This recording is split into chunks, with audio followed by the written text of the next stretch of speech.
never watched Bizaardvark. When it originally came out, I was too busy doing mature things such as playing Minecraft and Roblox, so I decided to give it a shot. In case you are unaware of what Bizaardvark is, it is an updated version of iCarly. Instead of a web show, they are knockoff YouTubers called Vuglers, and I got that summary from a lot of reviews I've seen on the show. So I decided to watch season 1 of the show to see if that is true. Bizaardvark is the name of the channel, which is comprised of these two girls, Frankie and Paige. They don't fit in at school and everyone hates them. So once they hit 10,000 followers, they decide to go to the Vugle studio, the place where all the big Vuglers hang out. Once they get there, they accidentally delete the knockoff The Weller's video from her laptop and they ruin the birthday party of the more bearable version of Jake Paul. He was like this in real life. They then try a bunch of ideas to make the Vuglers like them, but they all fail. Until this child called Bernard claims to be their agent, to suggest that they go with one of their original ideas because it was really funny and the girls shouldn't doubt themselves. The original idea was about delayed comebacks and I kind of liked it. It was kind of funny. And everyone else loves it and they fit in and they finally feel at home. That was the entire premise of the first episode. The whole episode is basically what a bunch of millennials think Gen Z influencer culture is like, but it's watered down to make it suitable for a child audience. So there's a lot of hit and miss jokes which really don't reflect the reality of YouTubers, but who cares? The main takeaway I had from the pilot episode is that the whole Vugler space is run by a nepotism baby. His dad is the head of Vugle and he's put in charge of running the Vugle space. He's also in a computer, don't know why. That was just the pilot. I watched another episode called The Superfan. It starts with Paige and Frankie discovering they have their very own superfan called ICARLY. Her real name's Belissa. Belissa starts off by sending hundreds of fan letters and boxes of chocolates to the girls, which is kind of cute. It's a bit much, but the girls seem to appreciate it. The cuteness ends when Belissa walks into Frankie's house and starts sniffing their stuff and then starts sniffing them directly. She also tells them that she sold her parents' house and moved from Nebraska just to be near them. FYI girls, this is when you get a restraining order against someone, when they move across the country just to be near you without your permission. You know how earlier I mentioned that people have a tendency to compare Bizaardvark to iCarly on the internet? Going back to that comparison, the whole episode just reminds me of the iCarly episode, I Am Your Biggest Fan, which is about this girl called Mandy who sneaks in to the main character's Carly's apartment in the middle of the night and then sends them cards and gifts. Remind you of anyone? Another comparison between Mandy and Belissa is Belissa moves to be closer to them and then transferred to their school, and in iCarly, Mandy moves closer to the iCarly kids and joins their school. Similarities don't end there.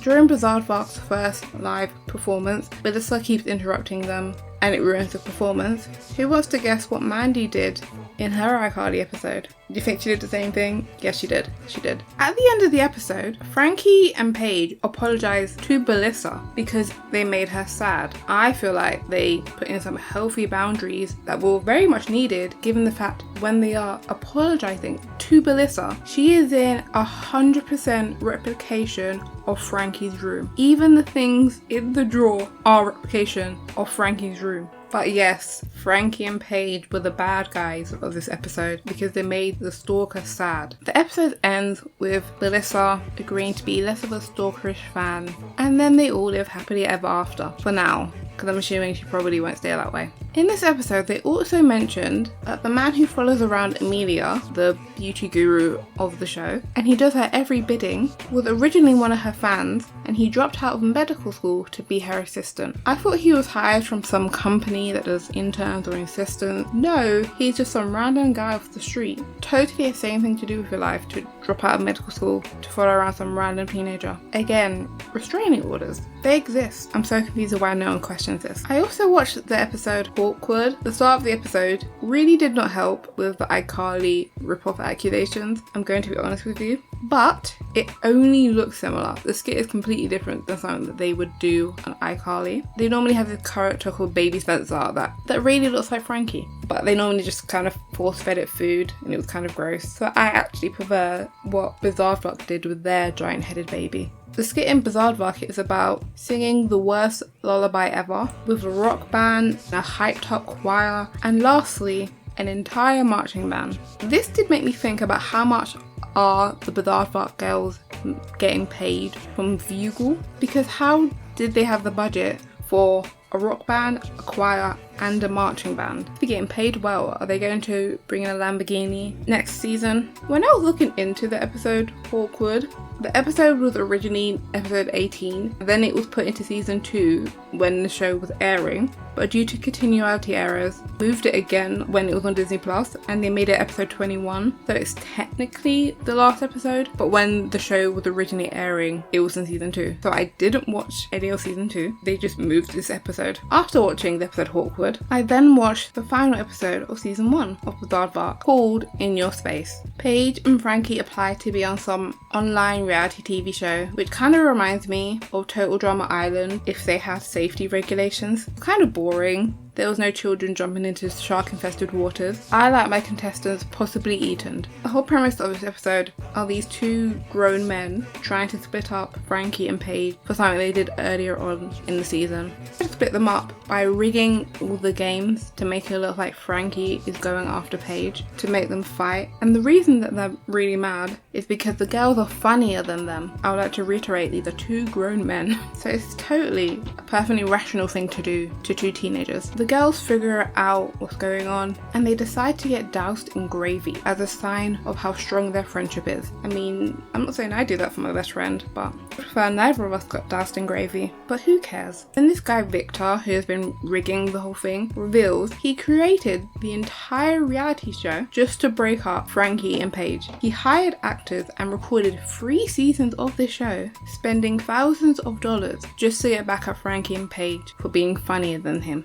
They really need to check what's in the water supply of this town, which makes all the adults kind of weird. I like this season finale. It shows the power of friendship will prevail, even through gravy, apparently. A great message for the kids. This episode had 2 actual YouTubers in it. Thomas Sanders played the host, and Steve Zaragoza was a contestant called The Sore Loser. I did find it cool that they had actual YouTubers in it. I wasn't expecting it. They also had other YouTubers throughout the season, such as Logan Paul and Lily Singh, even Jojo Siwa. They wanted the authentic experience for this show. And my final review of Bizaardvark is ICARLY and Bizaardvark were bound to be compared to one another. They are both shows about the new and developing world of online creation, and they're both shows aimed at kids. One of the things Bizaardvark does better, in my opinion, is highlighting the variety and the different types of content creators that they have. There's beauty gurus like Amelia who stunt people like Dirk, and a variety of content creators aren't a new thing. There were a range of content creators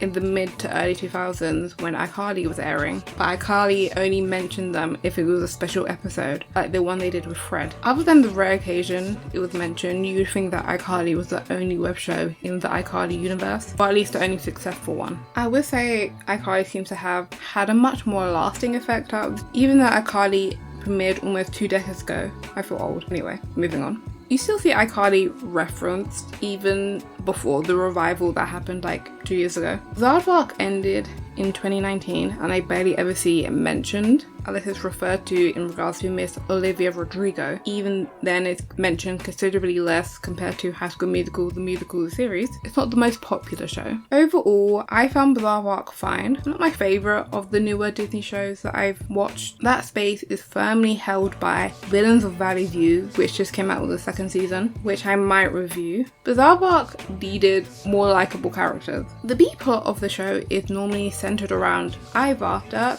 Emilio, or Bernie, or all 3 of them, doing some form of shenanigans. But honestly, fast forward past those 3's jokes always seemed way more forced and not as funny as the jokes between Frankie and Paige. I feel like those 2 probably could have carried the show without the other 3. My favorite part of each episode is a skit song, and a lot of them are actually kind of funny.